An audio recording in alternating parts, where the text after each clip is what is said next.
को यूक्रेन की खुली चेतावनी। अब देखिए, दोनों तरफ से चेतावनी का दौर जो है वो भी लगातार जारी है। ये कहा कि रूसियों की लाशों से हम अपनी जमीन भरना नहीं चाहते हैं। ये बहुत बड़ा स्टेटमेंट है यूक्रेन के हवाले से। आपको याद होगा, इससे पहले भी जेलेंस्की ने कहा था कि अगर रूसी फौजी जिंदा रहना चाहते हैं तो अपने मुल्क वापस लौट जाए, वरना लाशों के ढेर यहां से भिड़ जाएंगे। अब यह बयान सामने आया है कि जिंदा अगर रहना है तो घर लौटे यहां पर। और ये देखिए, ये जो बड़ा दावा है 8 दिनों में 9000 रूसी सैनिकों के ढेर होने का। अब रूस जो कह रहा है उसके हिसाब से 500 यह आंकड़ा होता है, लेकिन यहां पर जेलेंस्की का दावा जो है वो है 8 दिन में 9000। इससे पहले 6 दिन में 6000 का था। अगले 2 दिनों में उन्होंने 3000 और सैनिकों के मार गिराने का दावा किया है। लेकिन यहां पर 3 तस्वीरें आपकी टीवी स्क्रीन पर हम दिखा रहे हैं। रूसी सेना ने कई जगह टैंक तबाह किया है, फाइटर जेट गिराया है और रशियन टुकड़ी पर हमला करने की बात आई है। लेकिन यहां पर खबर एक और आई है कि यूक्रेन में जिंदा पकड़े गए रूसी फौजी ने कबूलनामा किया है कि नागरिकों को मारने का आदेश था। अब ये बहुत बड़ी बात निकलकर सामने आ रही है। ये दावा जो किया जा रहा है कि नागरिकों को मारने का आदेश था।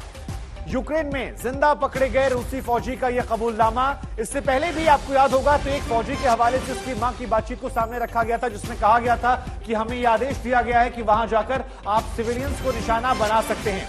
अब ये क्या वॉरफेयर का हिस्सा है या क्या है? यूक्रेन में नरसंहार की साजिश, ऐसा दावा यूरोपियन मीडिया कर रही है।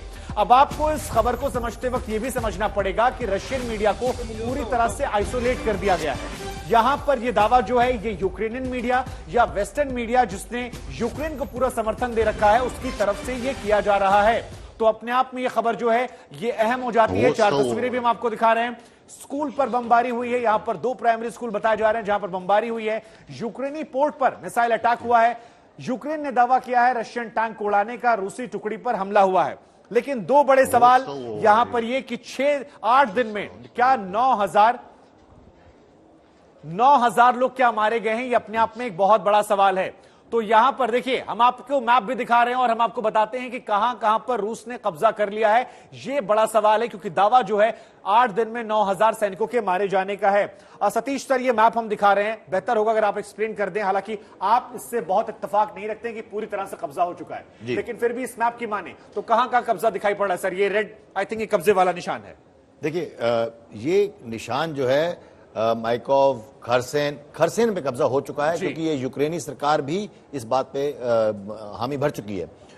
ओडिशा में उन्होंने अभी अटैक किया है, क्रीमिया में ऑलरेडी वो हैं, और निकोपोल, मारियोपोल और यहाँ पर ऊपर के इलाकों में, हालांकि यहाँ दिखाया नहीं है इस मैप में, लेकिन हम जानते हैं कि कीव के इलाके में जो अभी गोलाबारी चल रही है या एयरक्राफ्ट जो उन्होंने डाउन किया वहां पर कीव के बाहर थोड़ा, और खरकीव जो है, ये खरकीव में जब हम बात कर रहे थे ब्रेक से पहले कि खरकीव में अभी आपके हेडलाइंस में भी आपने कहा कि घमासान युद्ध जारी। घमासान युद्ध जारी मतलब कि कब्जा नहीं हुआ है। मेरा कहने का मतलब है बिल्ट अप एरिया में, शहरों में, गलियों में, कूचों में, मोहल्लों में, बिल्डिंग्स में कब्जा इतनी आसानी से नहीं होता है। वो कुछ दिन लगते हैं लड़ाई करने के, और ये जो टैंक और एयरक्राफ्ट ये बाहर से लड़ाई कर सकते हैं, लेकिन अंदर से कब्जा करना, हमें लेसन लेना पड़ेगा अफगानिस्तान से, वियतनाम से। ये बहुत लंबी चलने वाली लड़ाई है। सर, इसी वजह से सिविलियंस को बार बार मैसेज दिया जा रहा है रूस की तरफ से भी कि आपको तय करना आपके देश का क्या हश्र होगा। जेलेंस्की आपको युद्ध में थोक रहे हैं। दीपांकर, बात ये थी कि रूस शुरू से ये कहता आया है कि हमने यूक्रेन पे कब्जा नहीं करना है। यूक्रेन के जो जेलेंस्की है वो सरेंडर करें, जिससे कि जो इंफ्रास्ट्रक्चर है, जो आवाम है, उनको परेशानी ना हो। ये उनका शुरू से दावा रहा है। लेकिन क्योंकि जेलेंस्की नहीं माने, उन्होंने कहा हम सरेंडर नहीं करेंगे, उसके बाद ये कार्रवाई शुरू हुई। अगर आप शुरू में देखें तो रूस ने जो टारगेट किए, मिलिट्री इंस्टॉलेशन टारगेट किए, सारा का सारा जहां जहां पे मिलिट्री इंस्टॉलेशन थे और अब ऑयल इंस्टॉलेशन है, जो स्ट्रैटेजिक टारगेट्स है उनको टारगेट किए, जिससे कि उनका जो वॉर मशीनरी है वो ध्वस्त हो जाए और उनमें लड़ने की काबिलियत। ये तस्वीरें भी हम दिखा रहे हैं, लेकिन संजय मेस्टन सर, जो ये दावा किया गया कि 8 दिन में 9000 सैनिक मार दिए गए, इससे इत्तेफाक रखते हैं आप? क्योंकि यहाँ कुलकर्णी सर तो सिर हिला रहे हैं, कह रहे हैं ऐसा पॉसिबल नहीं है। देखिए, वो साफ है, ये इंफॉर्मेशन वॉरफेयर है। दोनों तरफ से बहुत दावे होंगे और इसको किसी भी सोर्स से वेरीफाई करना असंभव है, इसमें कोई शक ही नहीं है। ये चलता रहेगा।